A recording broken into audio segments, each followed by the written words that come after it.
there's a really big push right now to become a cashless society. And I think that's probably the number one thing that comes to my mind is, will there be a dollar left? What will it look like? I see a huge movement going towards becoming cashless.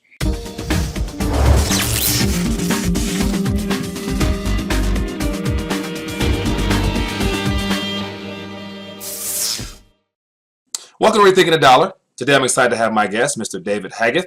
He's a monetary enthusiast as well as an educator at the Great Recession blog. Today he's going to sit down with us to discuss his research on our current monetary system, as well as give us his take on the economy and the days ahead as well as today. David has been sharing his economic views via articles and interviews for several years and has become a highly respected commentator in the alternative news atmosphere. So David, welcome to Rethinking the Dollar. Thanks. Well, I appreciate you sitting down with me. I've had a chance to hear some of your recent interviews as well as read some of your commentary work. And I must say you do a fine job of researching and kind of breaking it down for the layman as far as understanding what's going on and where we're at currently in this monetary system. So looking forward to diving into some of your work as we get through this interview here. And so what I typically do is start off with some rethinking the dollar questions.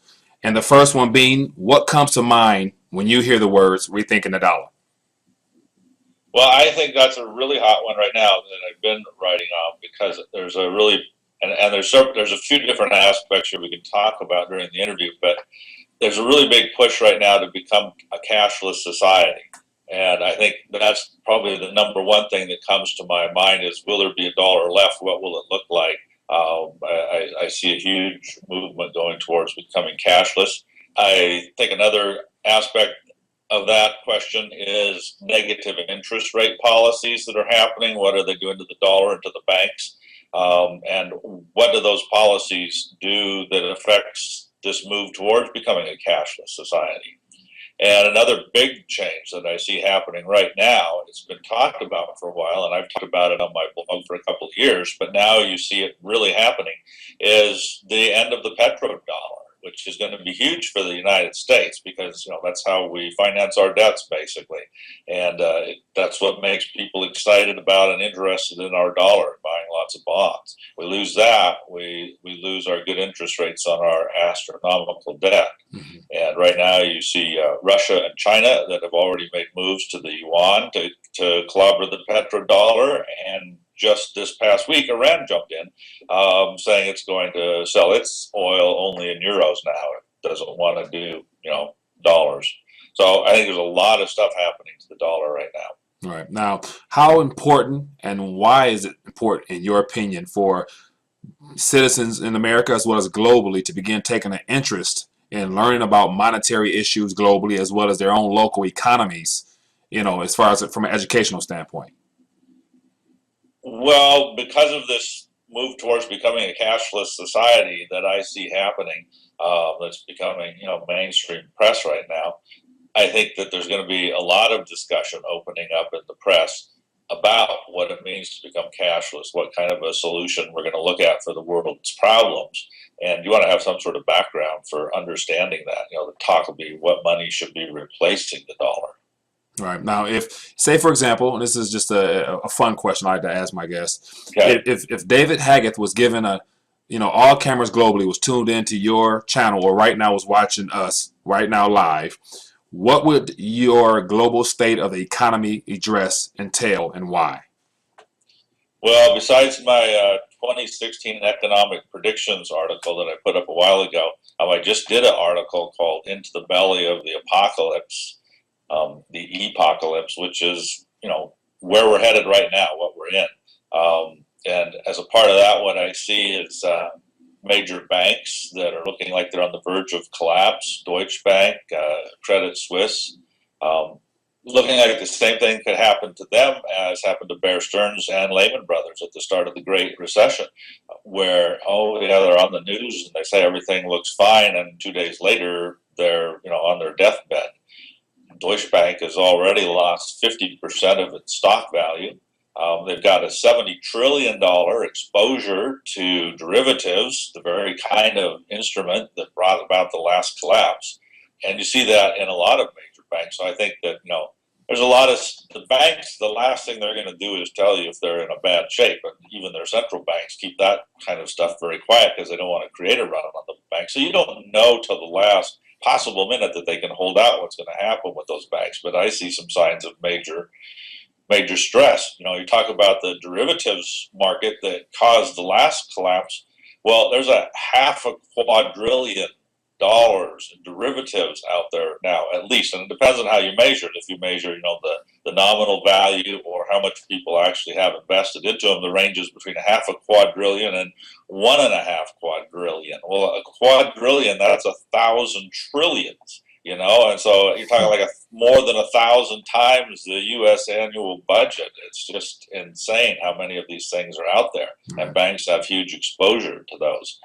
I see oil is going lower than it already is. Now, a year ago or so, I said that oil would go down to about $40 a barrel and hold there and recover up to $60 a barrel. And for a long time, that's what it did. It 40 was kind of like the floor, and it hovered right around that. But then, of course, it dived below that, so I was wrong. It went a lot lower than I thought because the Saudis were really determined to crush the American fracking industry. And I also hadn't realized at the time what a role the dollar itself plays in what happens with oil prices. As the value of the dollar goes up, oil prices get pushed down, and I don't hear anybody talking about that. It's as if it's not a dynamic in the market, but when you think about it, when all oil is priced in dollars and all other currencies are going way down in value to the dollar, that makes oil extremely expensive for people.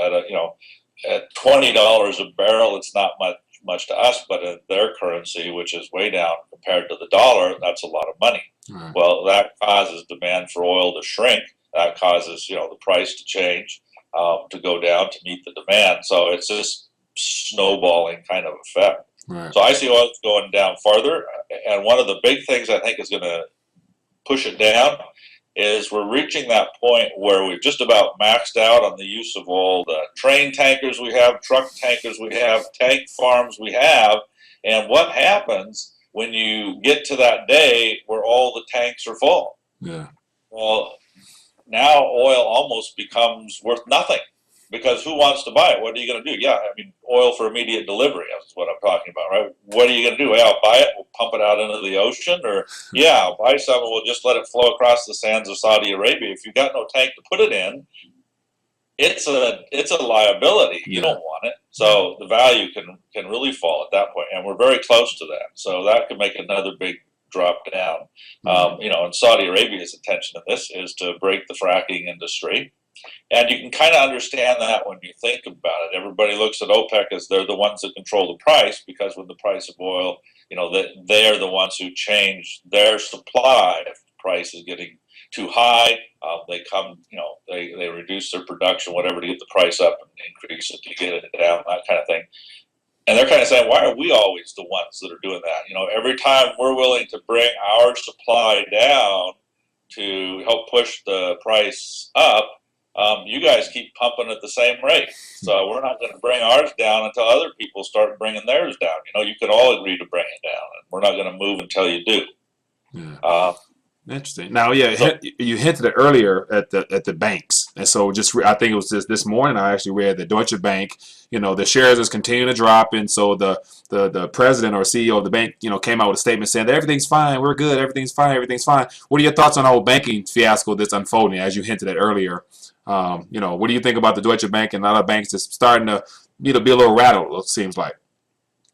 Yeah, well, an article just came out by David Stockman. I like to read him. He's one of the few economists who really, I think, have a grip on what's going on. Mostly economists have missed the calls more than anybody, so I trust an economist least of anyone to know what's happening in the economy. But David Stockman, he was President Reagan's budget director, and he's gone through some interesting changes. I think maybe not so much changes in how he thinks, but what happened in Reaganomics was not what he intended. Right. At any rate, his articles are interesting, and he just wrote an article talking about what's happening in Deutsche Bank and saying how, the CEO of Deutsche Bank just came on the news and said, everything's fine. And Stockman was saying, well, as soon as you're saying everything's fine, look out. You know, that's what Bear Stearns said. That's what Lehman Brothers said. And the day later, it was dead. Right. It seems like when So someone has to tell you and encourage you and give you a thumbs up, that's the sign that something's probably not as they say it is. So yeah. that's right. Sort of like when a company puts the word quality in its name, like Quality Investments. I always think twice and go, well, you have to tell me that. How high of quality are you? Yeah. All right, now let's get into some of your 2016 economic predictions. And you use the word apocalypse. Apocalypse. Give us the rundown of what the apocalypse is, and give us some of the predictions that the average citizen, middle class family really should be concerned with at this point. Okay. Well, I wanted a word that's big enough to talk about what we're going into right now, because I think it helps to have a handle on it. A word that you can use. So I decided to coin my own word, because what I see this as being is the second dip of the Great Recession. But in that we went down into the Great Recession, and then central banks did all of this, zero interest rate policy, quantitative easing, money printing, in order to push the belly of that up. But we never solved the problems of it. We didn't change the financial flaws that created it in the first place. We got more derivatives than we've ever had. We pumped the prices of housing back up as high as they were before. And the only way people could afford those housing prices before was if they had ridiculously loose terms of credit, small down payments, etc. So we've just redone all of it all over again on steroids. My opinion was then we didn't solve the Great Recession. We're still in it. What we did was we just propped the belly of it up with all of this artificial life support of the zero interest and stuff. And that as soon as you take out that artificial life support, you're going to go right back down into the belly of it. Only you've done so many things that are so much worse that the belly is going to be a lot deeper. And on top of that, you've exhausted all the capacity of your national banks and the nations themselves to extend credit to do things that can soften the blow. So the belly of the Great Recession that you're going back into is going to be a lot deeper. So I wanted something to call this second dip, and I called it the apocalypse. It's a word I found out after I came up with the word. I searched the internet, said, well, let's see if somebody else is using it out there. And it was used back in the days of the Y2K bug to mean an electronic apocalypse. But that didn't really catch on because the Y2K bug was a bug that didn't bite. But I wanted to use it to mean an economic apocalypse, and I liked it because it also has the sense or the sound of economic collapse in it, or epic collapse. And it's kind of interesting, after using the word a couple times in an article, I saw it of all places pop up in Forbes Ukraine. Their Ukrainian edition of Forbes magazine is the title of their cover story. An apocalypse hits, and I'm seeing the word written out in Cyrillic alphabet. What was it? And then just kind of guessing how it would be pronounced, of apocalypses. They quoted my article in just one little sentence in there as to where the word came, but their interest was in looking at a number of mainstream publications that are talking about the financial apocalypse that's coming down upon us. So you just never know where a word like that's going to take off. Turns out it took off in Ukraine. Right. Now, several of my past guests have coined different phrases or used different phrases. We have the economic collapse, the great monetary reset. We have the greatest depression. So there's so many terms to kind of hint at what is coming. And so would you say that we're kind of in the beginning phases of something great, and how will this play out, and what might it look like? Full in the middle of the beast, of the belly of the beast, as you say. Well, I think I stated in my predictions going back quite a while that it was going to collapse in December. That by fall we would be in a global economic collapse, and I think it's clear that we did get into that point, and then that the U.S. stock market would collapse in December when the Federal Reserve decided to to start raising up interest rates again. And some people thought that was kind of silly, that the stock market's going to crash because of a quarter of a point in increase in interest rates.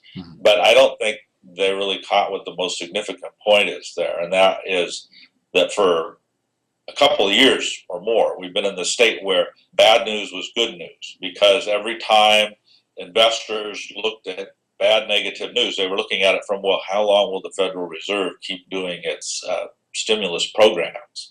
And so if the news was a little bit bad, well, great, then the Federal Reserve will continue this a little longer. They'll put off that day when they raise interest rates. So bad news would actually cause the stock market to go up, which was kind of weird. But it was because the big money in town was what the Federal Reserve was doing. And so long as it was going to do its stimulus, really what was happening in the economy was a small part of what you think of when you're investing, when the Federal Reserve is front running, tens of trillions of dollars or billions of dollars into the economy every month, like they were doing with quantitative easing. And now you've got even Federal Reserve board members who have said we were front running the market. We were trying to create a wealth effect, and they've come right out and said it, where they were denying it before. So my point was that when this event happens in December, that the Federal Reserve raises rates, and I was certain they would, because they've been talking about it for so long, they would lose face if they ended the year and still had done nothing. Who would believe them then in 2016 when they talk about raising rates and say, yeah, well, you've been, crying wolf and saying that's going to happen for a year now, and nothing has. So I was sure they would raise rates, and that when they did, the important part was that now the question is past as to when they're going to stop their stimulus programs. And so all of a sudden, the whole dynamic shifts, where bad news is no longer good news. Bad news is just bad news, and that's huge, because there was so much bad news building up on our horizon and all around us during the fall, that my opinion was that once bad news becomes bad news, it's just going to stuff us down. And, the market isn't going to be getting a buoyancy effect out of bad news. It's going to drop more. Yeah. So, and that's what we saw. I also said that as soon as the change happens, expect the market to spike up. That would seem counterintuitive, but it's going to crash by crashing up. And that would be only simply because so many people were concerned about this that they'd all look around and they'd say, oh, nothing happened. The Chicken Littles that were saying the sky is falling are all wrong, right? And so they'd throw a big party. Woohoo! We made it. The Fed made the change, and nothing happened. We're free.